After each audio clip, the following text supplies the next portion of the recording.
முருகன் உங்களை காத்துக்கிட்டே இருக்கிறத எப்படி தெரிந்து கொள்ளறது தெரியுமா? இந்த 5 அறிகுறிகள் நீங்க வாழ்க்கையில உணர்றீங்களானா, முருகன் உங்க பின்னாடியே நின்று உங்களை காப்பாத்திட்டு இருக்கிறாரு. முதல், உங்க வாழ்க்கையில சில பேர்கள் தூரமா போறாங்க. அந்த விலகல் வலி கொடுத்தாலும் அதுக்கு காரணம் முருகன் தான். உங்களை காயப்படுத்துறவங்கள உங்க பாதையிலிருந்து அவர் நீக்கிறாரு. 2வது, திடீர்னு மனசு நிம்மதியா உணர்றீங்க. அதுக்கு எந்த காரணமும் இல்லாம இருந்தாலும் அது முருகன் பிரசன்ஸ்.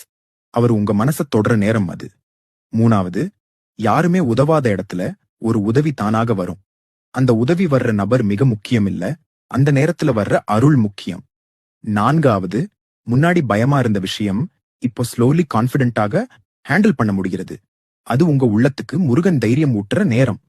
5வது, நீங்க தனியா இருக்கிற நேரத்துல முருகா நினைப்பு தானா வருது. அவர் நினைவாக வரல, அவர் உங்க அருகே வந்து நிற்கிறாரு. இது 5 அசரீரி அறிகுறிகளும் உங்க வாழ்க்கையில நடந்து கொண்டிருச்சுன்னா